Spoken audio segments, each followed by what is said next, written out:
And welcome to Creativity in Focus, a live video weekly podcast that we talk about art and the life of the artist, and today is no different.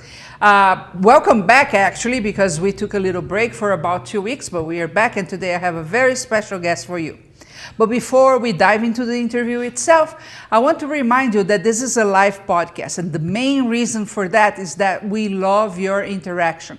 So if you have questions to the artist, if you want to comment, talk about your side of the story, you are more than welcome. Whatever you're watching, you may be watching on Facebook, YouTube, or anywhere else you're out there, any podcast directory. Well, if you're watching us right now, there is a chat box either beside the video, below the video. That's the best place for you to comment and ask questions. If you're watching on social media, there is a comment box someplace there. Please use that also to interact. We are monitoring several places at the same time, and we love your interaction. The other thing is that, especially on social media, podcasts like ours depend on you to be able to get the word out about what we do and to have visibility with other people. And the way you can do that is two ways. First of all, comment right at the beginning when you start watching. Comment anything, even say where you're from, because this tells the algorithms that we are having interaction and they start showing to more people. Now, most social media platforms, you can click on the video and you put some hearts there, some thumbs up. Do that as well, because that also helps us show better, or else they don't show to a lot of people. And all we are doing here is really promoting an artist, okay? The other thing that you can do, if you wish so, is to post this video on any groups that you belong to that are related, in this case today, to wire art and metalsmithing.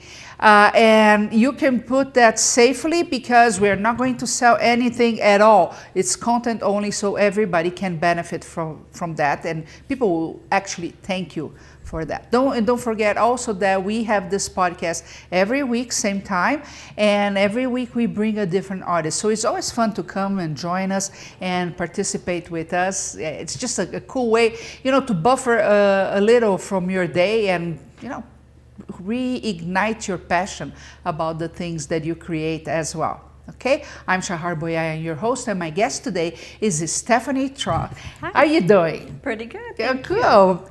Stephanie came here to Salt Lake City to teach a course at Curious Mondo on wire wrapping, but she has many more things that she does, and we are going to cover them all out there. Let me get my tablet here. This is where we get the interaction, and we already have a few comments here that you do beautiful work, and they are excited to see you.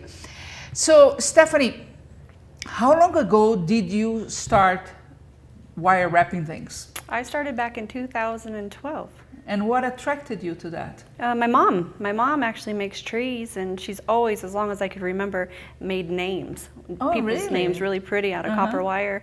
And then she started making trees. So she lives in California, and I'm in Ohio. So with her blessing, I just went to the store and got some wire, and I just tried to figure it out. That's so cool.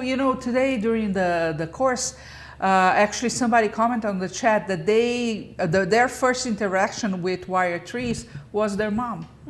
That they were making awesome. That. That's so cool. It is. It's very cool.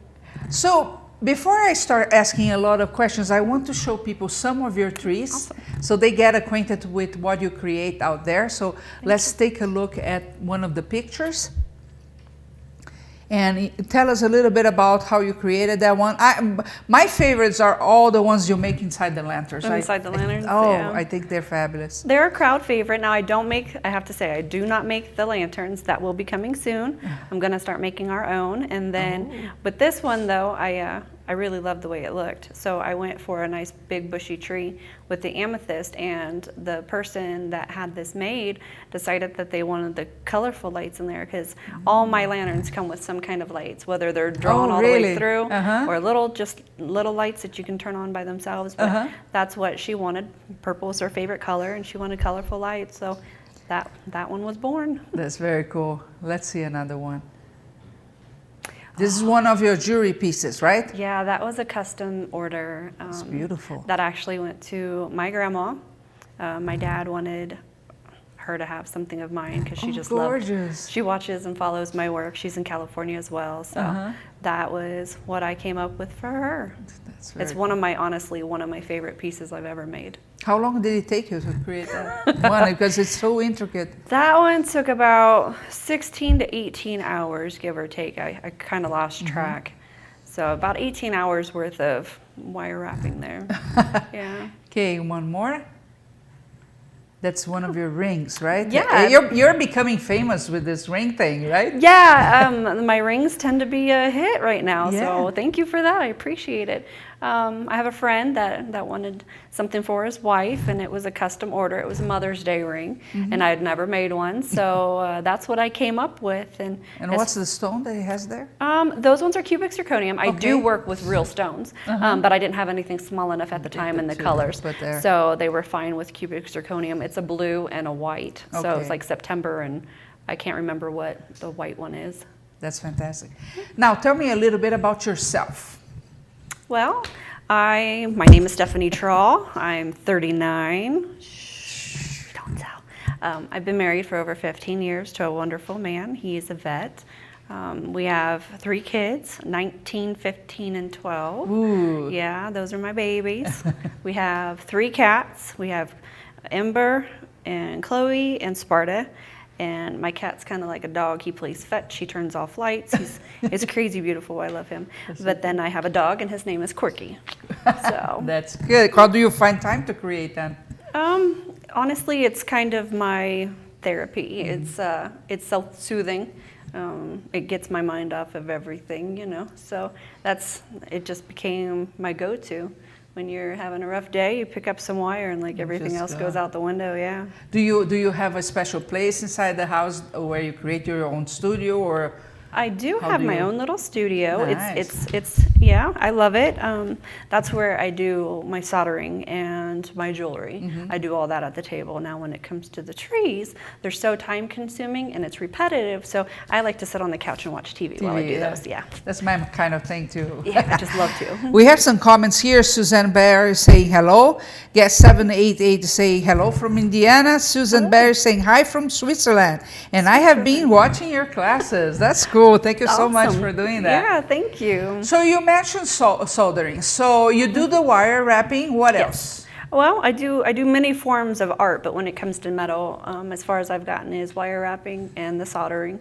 I like to do the mixed metals. I do it a lot in my jewelry, and I do different things. I've got a lot of things I'm working on right now, custom orders, and so stay tuned because those are going to be pretty cool.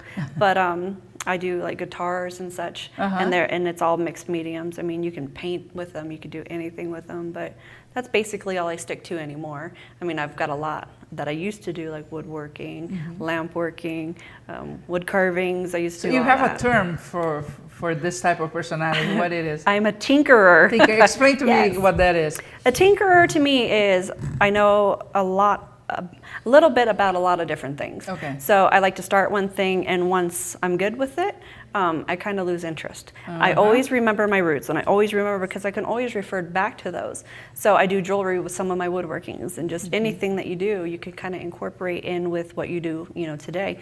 But I've kind of lost interest in all of them except for the wire wrapping. So that's been my love, and that's been my passion for 8 years strong now, which normally, you know, couple months I'm done. So, but yeah, no, wires I think I life. have a PhD on tinkering then. Yes, a woman after my own heart. Yes, Yeah. I love tinkerers. Before we continue, I just want to remind you that this is a live interactive podcast. So if you have questions and comments, use either the chat box or the comment box wherever you're watching and interact with Stephanie. She would love that, right? I'd love it. I would love it. You know, I used to feel a lot of guilt because I'm pretty much the same way. I need to be learning something new every day. Yeah. I enjoy the learning process a lot. I get mad when I'm trying to make it and it doesn't come out the way I want, but I like the learning process. And I used to feel so guilty because I thought by being an artist, I would focus in one thing only, and become exceptional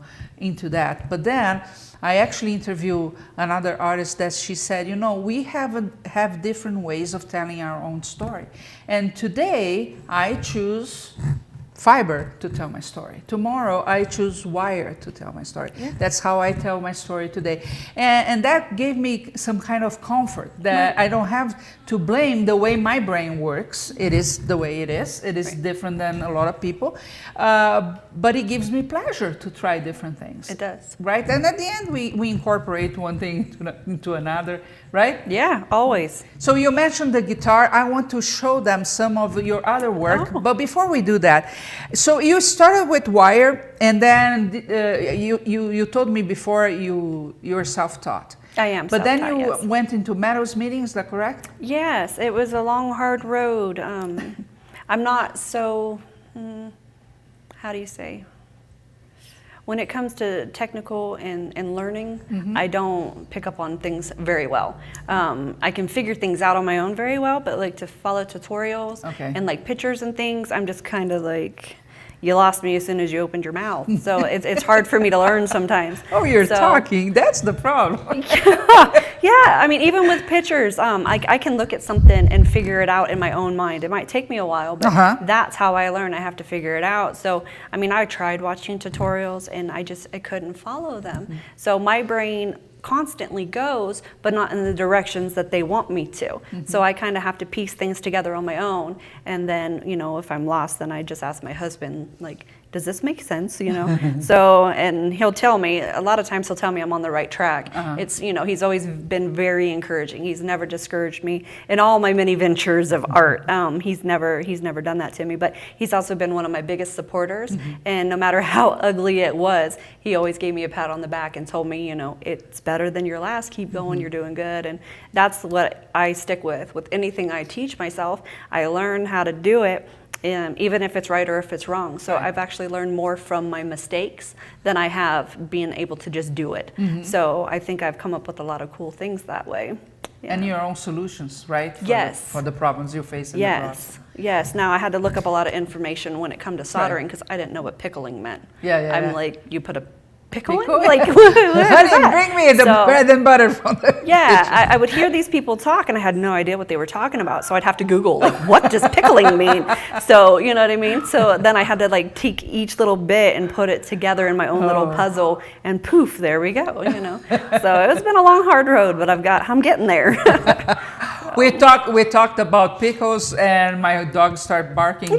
He's hungry by now. So let's show some more of your work. I would like to show the metal parts that she has. So she has the guitar and some very cool swords and right. Let's show people about those ones. So here's the guitar. Tell me about the process. Wow, this was my very first ever. My daughter was taking guitar lessons and she had the most amazing guitar player as her teacher, and it was his birthday and they just finished a show, and my daughters, they just really enjoyed you know, being around him, and so we wanted to do something nice for him, and I had never made anything like this before. So that guitar is actually made out of copper wire. On the outside of it I kind of like stranded in, kind of like I was sewing it, but the whole base of that is actually copper. I cut it out and there's patterned wire in there, and I mean there's just so many different things. So the inside is also a cut copper, or the inside is what? The inside that you see right there, I just actually cut it out, and then I wanted it to look antique, so we took tea bags and kind of put it on thick cardboard paper or cardstock, I think is what it's called, and we put that on the backside so you could see it. But there at the bottom, I actually wanted to write on that paper like it does in the actual guitar and have his name in there, but it didn't go so well. So I have stamps, so I just stamped his initials in there for him. But he was really surprised. How big is that? That is about, I want a rough guesstimation, it's about 6.5 inches tall. And then it's on a little stand. That's very cool. That's very cool. Let's see another one. So this is my battle axe. That is a battle axe. I'm a huge fan of like medieval times and swords and knights and dragons and stuff. Game of Thrones and this kind of stuff. It's so awesome. I mean, I just love them. So that was my rendition of me trying to do a battle axe. That's very cool. And what's the material that you have used there? Sterling silver all the way. Wow. Yep. Nice. That's a cross between. That's the same one, right? Nope, that is actually an axe. I named each one of them after one of my immediate family. Like that one's named after my husband, William. So that's the William axe. And it's really cool. I don't know how I was so fortunate when I drilled it so it would hang. Like when you walk, it looks like it's chopping. Oh my gosh. Yeah, so it's like really cool the way it hangs there. So he's going around like, I'm the man. Yeah, it just kind of, it looks like it's going to chop. It's pretty That's cool. Very cool. Yeah. Okay, let's see another. Oh, this one I thought it was so interesting. Tell me a little bit about the process. That one is actually, I do believe that might be my husband's. I always make one and I wear it. I wear it to work, I wear it to, and I never take it off. I sleep in them and just to say if it's gonna snag or if I'm gonna break it. But I think that one was my husband's, and if I'm right, that one is copper wire. It was 16 gauge copper wire, and it was my very first time doing what they call chain mill. Those are all jump rings. You put them together in a certain way, and then I oxidized it so it turns it like really, really, really black. And then I have a thing that I use. I don't even know what it's called, but it's amazing. You use it for your pans. It takes off, like, you ever have a stainless steel pan and it gets icky colored and you can't get it off? This little thing, it looks like fiber optic bristles. And I use it and it takes all that off. And so all you're left with is the dark on the inside. Dark inside, yeah. It's the same process as this one. Same exact, except for this one's sterling silver and that one was copper. But yeah, it's the same exact. How long does it take you to make one of those? Oh, well, seeing as how that was my first one, it took me quite a few hours. Yeah. Honestly. That sounds daunting to me. It was, but once you get the hang of it, it's not so bad. So I actually made each jump ring though, and then I had to saw them, and then I had to sand, and then, I mean, it was like a whole process. Wow. So honestly, it's easier just to buy jump rings ready to go. And do it, right? Yeah. Yeah. We have a few comments here. Let me go to the first one. Dawn Harrison say, I like find wire and craft. Oh, I like you. And I find wire and crafting therapeutic. Being creative is stress relieving. It is. Yeah, it does give the brain some time to breathe, I think. Especially when I have a big problem. That's what I like to do. I actually feel like I need to go into my studio and not talk to any human being for a while, and then start creating. And usually, the brain goes and finds some type of solution and brings back. Some of the most beautiful things, in my opinion, that I've ever made, I mean, it come from really hard times. Really bad days, just whatever going on in your life, or your ups and your downs, but something beautiful comes out of it, and I think that's where it's a win-win for me. So I mean, not only is it therapeutic, while I'm doing it, it gets my mind off of whatever it is troubling me, but then the end result, I mean, I feel pride. It's full of emotion. Yeah, right? I mean, everything goes into that piece that you make, and the person that gets it, I mean, I'm fortunate when somebody does take one of my pieces and give them a home, but then again, it's like, that's part of me you took with you. So it's kind of bittersweet. I've only cried over one piece that I let go. Really? Yeah, I did. I bawled like a baby. It hit me like I never thought it would. Yeah, if you ever get on my page, she's known as the green tree. Not the one that you have, but it's a different one. It's a tall wooden thing. She's been known as the green tree, and she was kind of my mascot at every show I had done. And this young man, you could tell, I mean, he really liked it. And I had a high price on it, and I wasn't going to let it go for anything less. I'd rather keep her. He took her home, and I cried like a baby, yeah. Do you remember the moment you were living when you created that tree? No. No? Honestly, no. I mean, I know a lot of the things that I make, it kind of goes away. So I just don't think about them. This one. Bree is saying, hi Steph, class was wonderful. We really enjoy learning from you. Wilma Williams is saying, Steph, me too. I, however, don't lose interest in anything. Just keep adding stuff to do. And then I found Curious Mondo. Yeah, I know the feeling. Yes, 788. My husband has tried to talk me into just picking one thing and only doing that one thing. Haha. He's an engineer, so I just smile, nod, and continue doing a multitude of projects. That's fun. Steph, do you do your art full time? No, I don't actually. I do have a full-time job. I do it usually in my spare time. So, yeah. When I have orders, I mean, then I'm forced to do it. I don't like to feel that forced feeling. I think if I ever did do it full-time, I wouldn't take on too many customs. I think it kind of gives me a little block sometimes. So I think sometimes it's better for me just to be able to create something and then offer it as a whole. But every now and then, you know, I'll do a custom order. So they take something away, don't they? I for one, I don't like customers orders at all. And even if it's something I enjoy making a lot, when it's a custom, I go, oh, I don't want to do it because I have to do it. Yeah. I like to do things when I want to do it. I know that's kind of selfish, but I when I get tired of doing trees, believe it or not, I do get tired of doing trees.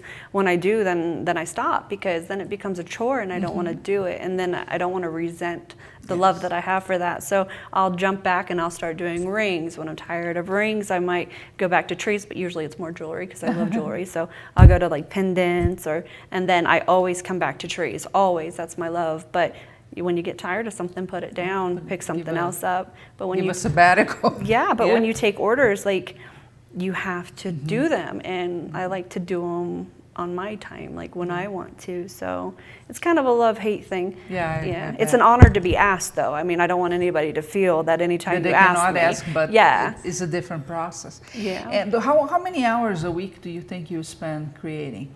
Well, I work a full-time job, so I go to work about 8 hours and then I come home and I try to cook dinner or whatever else I have to do. And I always try to spend a little time doing something, but then, I mean, honestly, I go through not so much a block.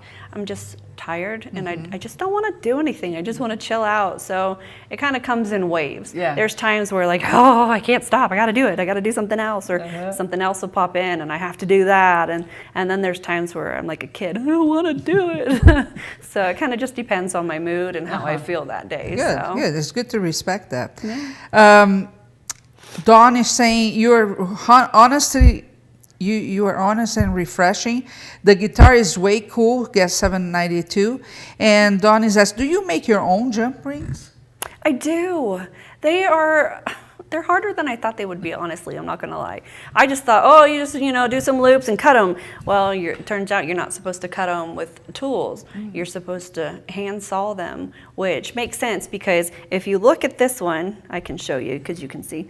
But when you do it, it leaves. I can see, but you can't. Well, I can. But it leaves kind of like this when you cut it, or when you saw it. I mean, it's flush, and they go together perfect. So when it's like this, and you got another point going this way, you still have that gap, and you run the risk of it, catching or whatever. So this one, I was fortunate. I have a tumbler, so I throw it in the tumbler, which kind of rounds everything off. That's a good tip, actually. Yes, tumbler is where it's at. So if the person were to buy jump rings instead of making them, the tumbler would help them because they all have them. Yes, some of those have them, but if you look carefully when you're buying your jump rings online, a lot of people actually custom make theirs, and they will specify that it's saw cut. And when it's saw cut, that means you have a flat end with a flat end, and they go together pretty much as perfect as you could think of. Otherwise, they're just kind of cut, and then you always have that one that's like a V point to point, and you don't want that. You want them as flush as normal. So my suggestion, if you do have mandrels, you just wire it up, or if you want to cheat like I do, and you have like a Dremel tool, you can plug it in, put it on there, and it'll spin, and you can just make your jump rings really easy. But always saw cut them if you're gonna want long-term use of it. So, and if you have a tumbler, you could take all your jump rings and just throw them in there, or you can make something and throw it in. Not only does it get rid of all the little things that can like snag and bite you, scratch you up, it also work hardens it. A lot of people says it doesn't. I've tested it with copper after I've soldered it and not work hardened it and throw it in, and then those little beads, it work hardens it. I'm a true believer, and it really does work. I have to try. I use the tumbler for rocks, but really never tried that. That's interesting. Well, when you solder copper, your copper gets super bendable, like really easy, like bubblegum, like really easy. So I did that, and I just threw it in the tumbler, and it was hard when it came out. So I'm a firm believer, and it really does work hard in things also. That's very cool. Yep. Do you create more trees or jewelry? I would say jewelry. Because trees I do for the show that I do. I do a show once a year, and it's in July. So usually from January to February, I don't take any custom orders. I work on trees. But throughout the year, I'll do like a big tree, and then I'll work on jewelry. And I'll work on a lot of different techniques and try to master different things, try different things. But then I always go back. Certain times, like from February on, I do a lot of trees, and then I try to squeeze jewelry in. So I like to do it the opposite way for the rest of the year. But when it comes showtime, I flip it back over and I focus more on trees. That's fun. Let's show a few more pieces to them. Awesome. Let's see what we have here. Oh, that's a mini guitar? Yeah. There's an amazing singer in the town where I live, and she's just got a beautiful voice, a beautiful soul. She's just a good person. And my goal was to finally like make her a guitar that she could wear, you know, for shows and stuff. And that was one of my attempts. It wasn't too bad, but it was one of my attempts. I think it's very good. Thank you. That one's made out So of... have you given one to her? I did give her one. I don't remember. It might be that one I gave her. Okay. I made a couple of them. I made a couple out of copper and a couple out of silver. So the center there is also cardstock, or? Nope, that one is, you know, it's in the jewelry department. They're like just a little crystal, and it has the flat side on the back. Okay. Yeah, because I couldn't figure, because it's thin. It was too thin for me to stick an actual gem that was carved, so I had to use a flat back, and that was the one I found I liked. That's very cool. Let's see another one. Another ring. Yeah, I love that one. That one's pretty cool. That is mixed metals. That one has gold-filled wire, which is pretty cool. I like that. But then it has silver-filled and sterling silver. And that one's got layers. I mean, there's wires on the inside, there's wires going this way on the outside, and then they got the crisscross and then more wires. Whoa. So, I mean, how it's long does layered. it take you to make a ring like that? That was my first try at that, and it took me about 3 to 4 hours. So how do you work the size so it doesn't change in the process? I have a ring mandrel, and Work on the mandrel? No, I usually, I sit in my chair like this, honestly. I very rarely use my table unless I'm going to hit something. But I get however long I need it to be for what size I'm going to be doing. And then I just start wrapping. And then I start, you know, when it starts getting so long, I'll wrap it around the ring mandrel. What I like to do, a lot of people, you know, actually make it the size that it's supposed to be and go from there. Well, I don't do that because I can't measure. Remember we talked about my learning issues. I can't measure for anything. So I'm good with millimeters though. But I wrap it around too small. So I make it at least the size down. Like if I'm trying to make me a size 7, I'll make it a 6 or sometimes a 5.5. And then I keep going and I wrap and I get it to where I need it to be. But when I start, you know, to go all the way around, then I fixate it with other wires where I need it to be. And I'll put it back on the ring. Even if it's bigger? No, I always go smaller. I always go smaller. So then I start wrapping where the two, like just say you have 4 wires, because I like to use 3 to 4, just depends. So when the wires come together, I'll stick them in like this, and then I'll wrap them so they don't go anywhere. Okay. And then I put it on my ring mandrel, and I have a mallet, little baby mallet, that I like to use. And then I'll pound it down until I get almost where I need to be. And then I'll start making the outside of like what I'm doing with the top, with the stones and all that. And then I actually go a little bigger than it's supposed to be. Okay. Because if I'm just wrapping, you have to be able to take your outer wires and loop them back up through, which will make your ring smaller. So you have to go a little bit bigger. So I know I do things a little unorthodox, but it's because I can't measure very well. So, but I will say every ring I've ever made comes out perfectly sized.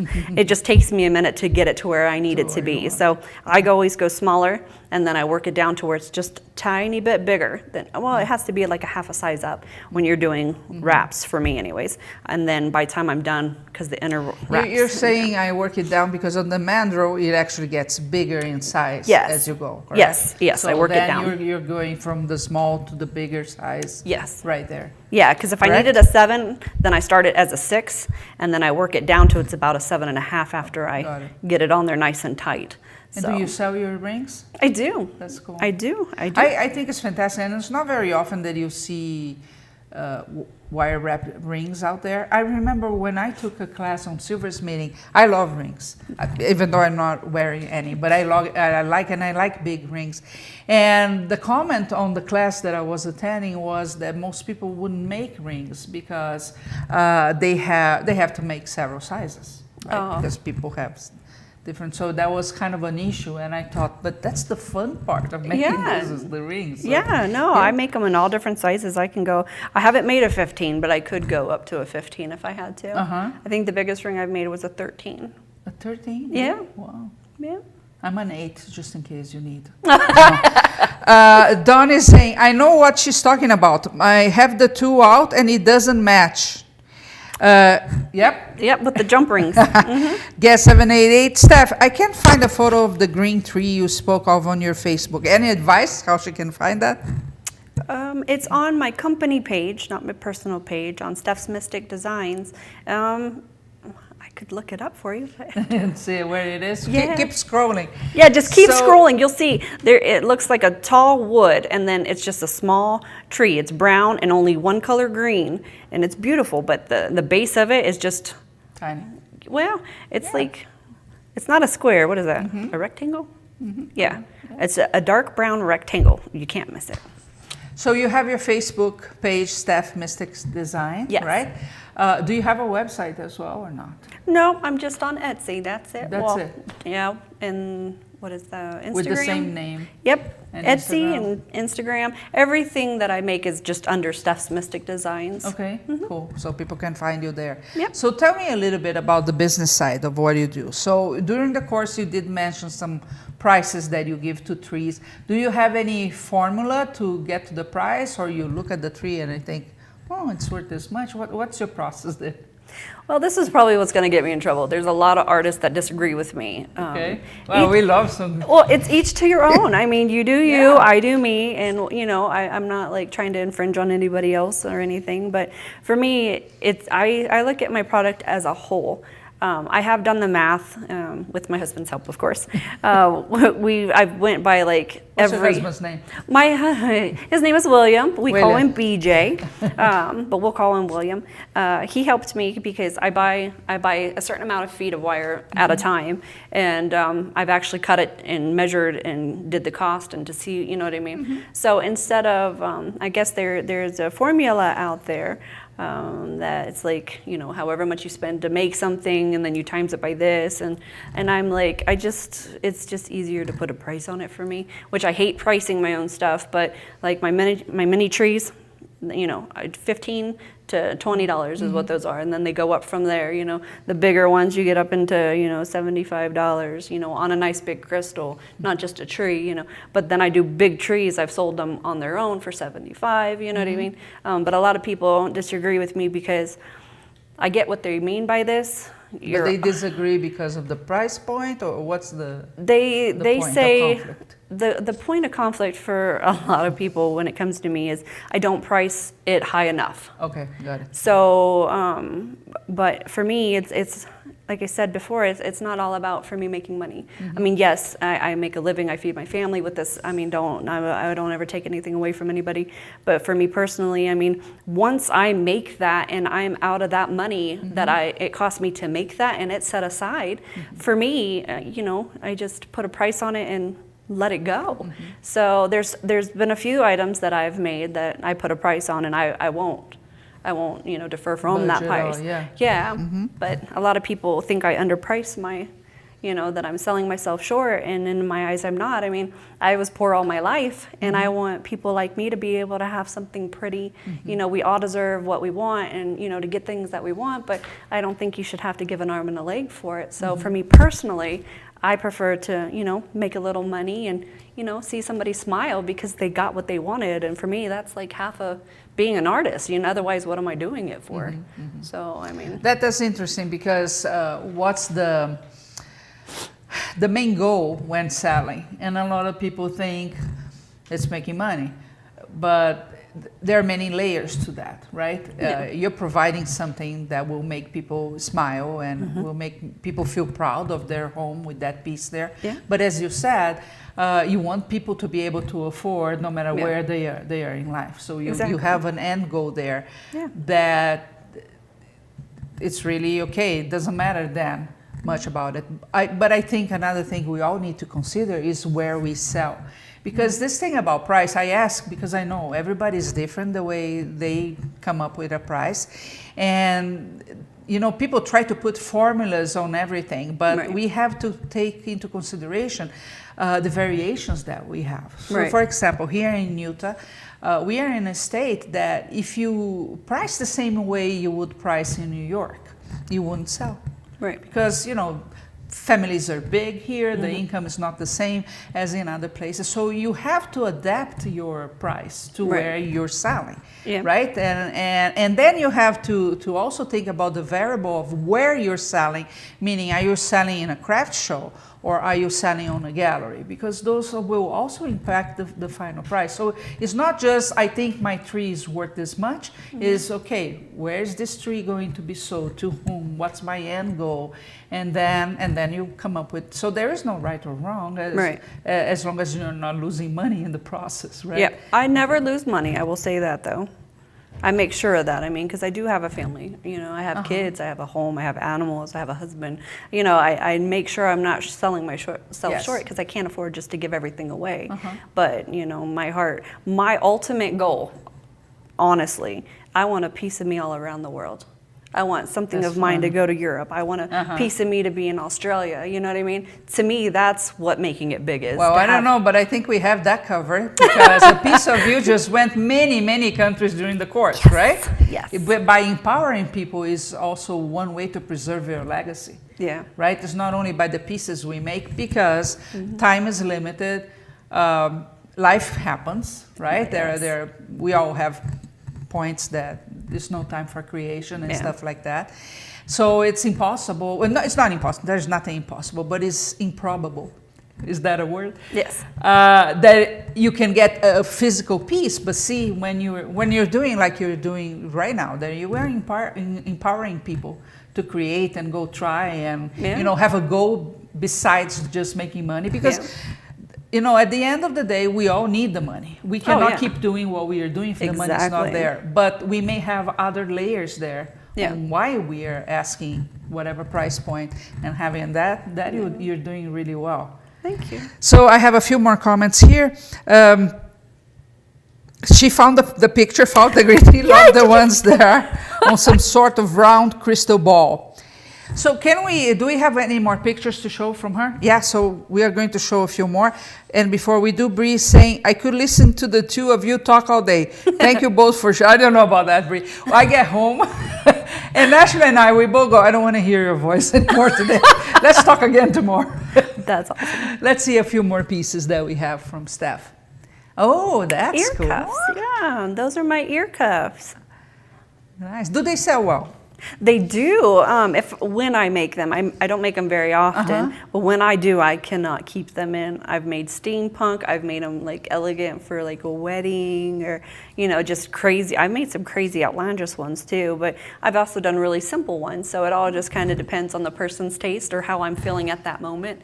So sometimes cool. When you make one of these, do you work on an ear mold or something? Or? Yeah. If you look at the purple that is one. Those are ear molds. See, that rectangle in the back would look really weird. Yeah, I get a lot of gruff about those. People think they're freaky, but I'm kind of a germaphobe, and I don't want to like stick it on my ear because that's just kind of ew. Like, I don't want to do that. They say use human models, and I'm like, can we Lysol them first? But you know, I made a dragon. Wire dragon actually out of this, and I did wear it once, but then I got shy.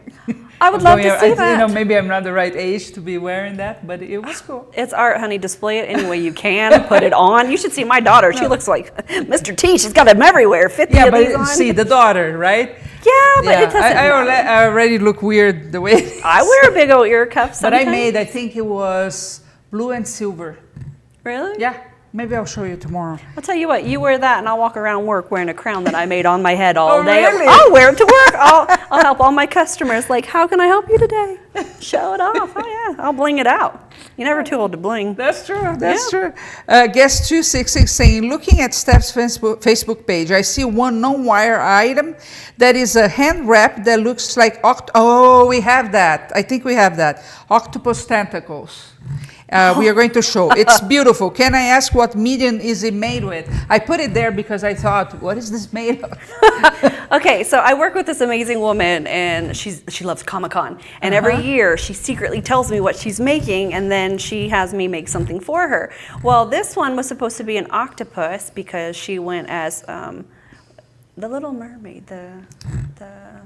She was an octopus. Okay. From the movie The Little Mermaid, but she wanted tentacles. So that I used Sculpey clay, you know, the oven baked stuff, and I made it and I glazed it, and it actually has little suction cups on there. It was like so awesome, and yeah, it was a flop. Don't make jewelry out of that to wrap around your hands. Anyways, I've seen others that work, but that one did not work. It broke. So on it the broke way. Eventually. Yeah, it broke on the way. She didn't even get to wear it to Comic-Con. Oh. Yeah, I felt can I so show bad. you but talk to you about a trick for that? Yeah. Maybe you did that, I don't know.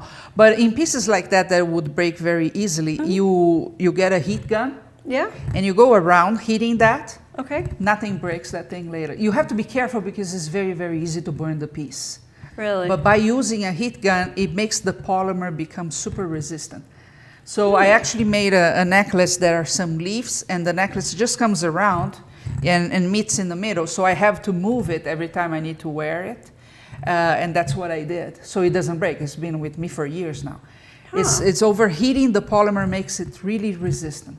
Well, So maybe try it that. was oven baked clay. I think it was oven. No, baked. Is oven that the baked clay. thing? You Then bake maybe I like you heated would. it too much. Did I heat it too much? 275 degrees for 20 minutes or so per inch. So I think you were Probably fine. just didn't do it right. But after you bake and it's Afterwards, cool, you do the heat gun. Really? Yeah. I'm gonna have to try it again. Try We're it gonna see if again this'll because work. we want to see more octopuses. Yeah, We love those, I right? really enjoyed making it too. My heart was kind of broken that it broke. Yeah, it's very pretty. It's very Thanks, pretty. I appreciate it. It was cool while it lasted, but you know, I want to make one out of metal. That would be awesome. I think so. I have a friend that makes some out of lamp work. Really? Yeah, and they are Marilyn. She's actually a huge supporter of Curious Mondo, and her octopuses are just to die for. I'll send you a picture later. Okay. I'll have a wood carving friend. Absolutely amazing. Yeah, she's a wood carver as well. Actually, she runs the wood carvers group here in town. I'll send you pictures and his name and everything. 'Cause Oh, cool. You never know. That's He might be- amazing. He is amazing. There's so many amazing people out there. It's unbelievable. Yeah. I love it. Bree saying never too old to wear a dragon. Yeah, but people look at you weird. Let them look. Let them look. I mean, people who have tattoos They're and ready. piercings, they're The going to other look day, anyways. Let I them was look. we went to give a talk in a place in Kansas, in a place I think it was called Colby. It's a tiny, tiny, tiny city. Okay. Right? And very, very West style. And we entered a restroom. And there were some tables with people there, and you just feel all the tables moving and looking at the red hair going by. And Ashley and I was, okay, let's see if there is a table in the corner. It was because everybody looked, you just don't fit. I don't know what's the problem. Let them look. It's fine. Let's talk a little bit more about Steph. So you told me you come from a military family, right? Like how many generations? My stepdad was in the military. Yeah, he was in the Navy. The Navy? Yeah, he and was then a Super you Bee. married My husband's he was in the Army. in the Army, and Yeah. you have a sister also that was in Yeah, there? my sister was in the Army.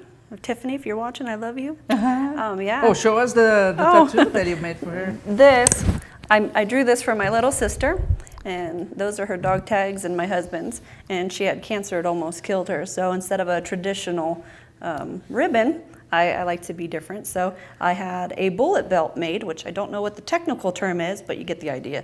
People call it the Rambo. You know? yeah? Yeah, because that's what it symbolizes.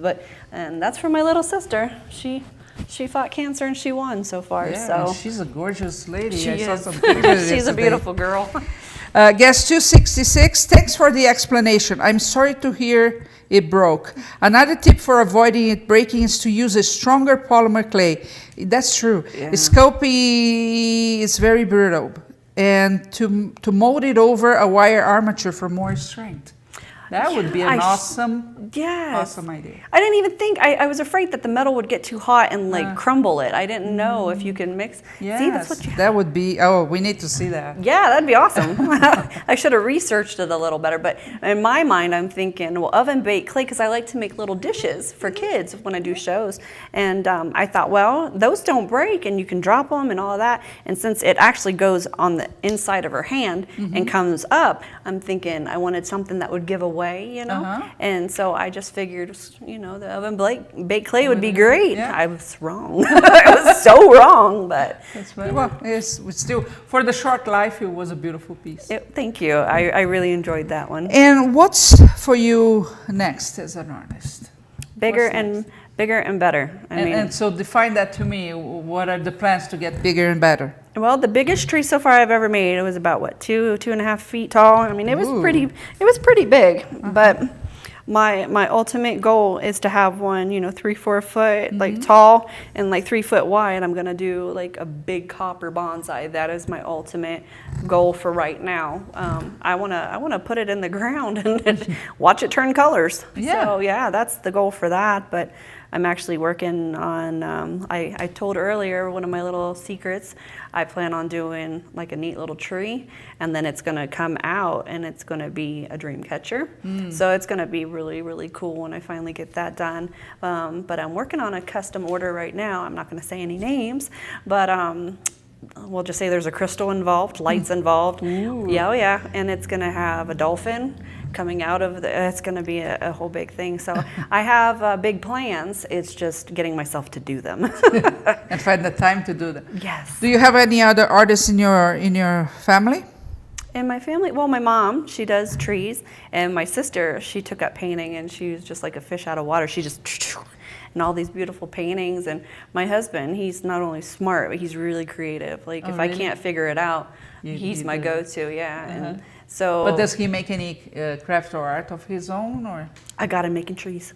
Oh, I was so excited. He's into the production line now. Yes, for years. He's like, no, I'm not going to do it. That's your thing. And I'm like, well, this year I'd had knee surgery and I needed some help because I got behind on everything. And so I'm like, you're totally going to make the trees. I'm just going to show you how. So, of course. You're keeping William busy. Oh, yeah, he liked it. I don't see all those tools that I bought, honey. That's what I told him. You know, they're all going to be for you now. Don is saying that it's Ursula from Little Mermaid. Yes, thank you. That's who she was. Yeah, and that was supposed to go up her arm, and it was a cool concept. It really, really was.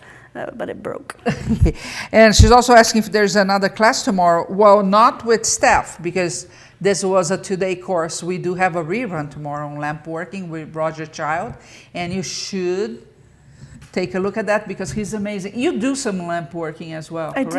I do. You don't do the traditional bead thing. I never got into the beads. There was a man that I come across in the mall one day, and he don't teach. He was making, and he was making a dragon. Of course, dragons are like my life, and I saw that, and I just got to talking to him, and he took a liking to me, and he showed me bare minimum basics. He showed me how to do a mushroom, and he showed me how to do a little. What are those called? They have the water in the bird feeder, like bird baths. Bird baths. Yeah. Oh, really? Showed me how to make a bird bath with a bird on there. Like how big? About this big. Whoa, nice. Yeah, the wings came out. I mean, it was awesome. And that's all he showed me. And he was like, here you go. And he told me what to buy. And so I went and I bought a whole bunch of stuff. And I just kind of figured it out. And I almost set my building on fire. So that was not fun. If you ever do lamp working, have a bucket of water. Yeah, my building was, it's an 8x8. It's like a little barn building. It hit the floor in instant flames. And I was like, ah! So I'm lucky I have a brother-in-law that gave me some old, there was a firehouse that was like renovating. So the doors are like fireproof for however long, I don't know. Never tried it, I don't want to drop anything else. That scared me. I mean, instant flames. So yeah, we had, the whole thing is lined with that now. And then I always carried like a huge bucket. So just in case I didn't want to burn anything down. That's fun.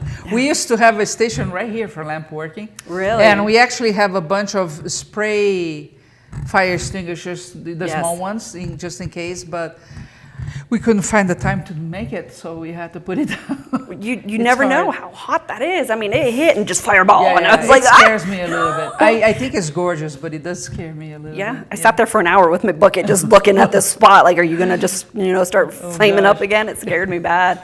I didn't want to do it anymore, but of course I did, Yeah, that's fun. I got over it. Guest 788, your mini wire, they are going on Facebook like crazy. Awesome. Looking Check at your it page. out. I love it. Don't Thank forget you. to give it a like and leave a review as well. Yes, please. Makes a huge difference. Your mini wire tree pendant that looks like it's possibly embedded in resin. Is that right? Do you have a pendant there? I do actually. Or is that the one that we showed? I don't know, but I do have one in resin. I have some on stones. I have some in resin. It was like my first time. I wanted to look like it was in water and stuff. Okay. I mean, Nice. Just trying different Yeah, things. of course. What keeps your creativity in focus? Honestly, a lot of things I see. I mean, it could be something as simple as a little dowel rod, And I'm like, oh, I could carve that down and put a tomahawk on it, I could do this or I can do that. Or a lot of times people spit things at me, when I'm like making stuff. They'll give me different ideas, and I'm like, why didn't I think of that? Yeah. So, but honestly, a lot of things that I see, it could just be. I know this sounds really weird. It makes me sound crazy, but I'm not. I promise. I just have an overactive imagination, is what I like to call it. But I can stare at the floor and I can see like a weird spot and I can make it into something. So it's like I could see dogs, I could see cats, I can see a dragon, I can see somebody like peeking at you, So my mind constantly goes. So when I see something, I can morph it in my head and see what it should go into. So that I am thankful for, except for when it doesn't let me sleep. Sometimes it's sleepless nights. Do you label yourself as an ADD or not? No, I actually don't. Just because my mind don't stop, my body and everything else just kind of times out. I'm done. But the whole thing is going, but I'm on the couch. Yes. Right? Yeah. Yeah. I fight with myself too. Oh my gosh. I fight with myself, I think, more than I do my kids. My mind's like, get up, let's do it. And my body's like, not tomorrow. Today. Tomorrow. Yes. Yeah. Yeah. I'm fully functional though. I kind of like that creativity part of me. Or so I think. Yeah, except for if I'm working on a piece, then my brain doesn't shut off. I dream about it. I think about it. I can't stop, and I obsess over it. So I've kind of had to learn to put it down. It's still going to be there tomorrow. You're not going to lose your train of thought because it keeps going. So there is a term for that because I can relate a lot to your behavior. Okay. Me and all my voices in here. It's called hyperfocus. It's typical of people that they do have some attention deficit in the process. Like we are always thinking about a million things. Yeah. But then when we decide something, you obsess, like you said, but it's called hyperfocus. Is that what it's You called? stay for the world can, you may have an earthquake, a storm, you don't even see it because you're focused on what you're thinking. Wow. Wow. Yeah, it's fun. We are not crazy, we are artists. Yes. There is a purpose behind it. Right? Yes. Very cool. So just to recap, if people want to know more about Steph Mystic Designs. Is it plural? Designs. Designs plural? Steph Mystic. Steph's Mystic Designs. Steph's Mystic Design. And you find her on Facebook and on Instagram. Those are the two best places for them to find. And of course, the Etsy store is a place you always welcome them in, right? Come over here. Yeah, if you see something on my actual Facebook or Instagram that you like, you kind of have to remind me because sometimes I forget I have Etsy. I put it on there and I forget about it. So yeah, but I do customs here and there, and feel free to leave messages or ideas you have or something you would like to see made.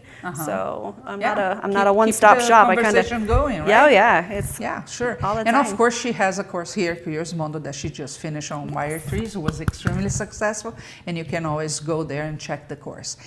Thank you so much for being here. Oh, thank you for having me. I hope you have enjoyed this. I did. It's been an honor. And thank you very much for participating and sending your comments and questions. We always enjoy that. You just met an amazing thinker. Thank you.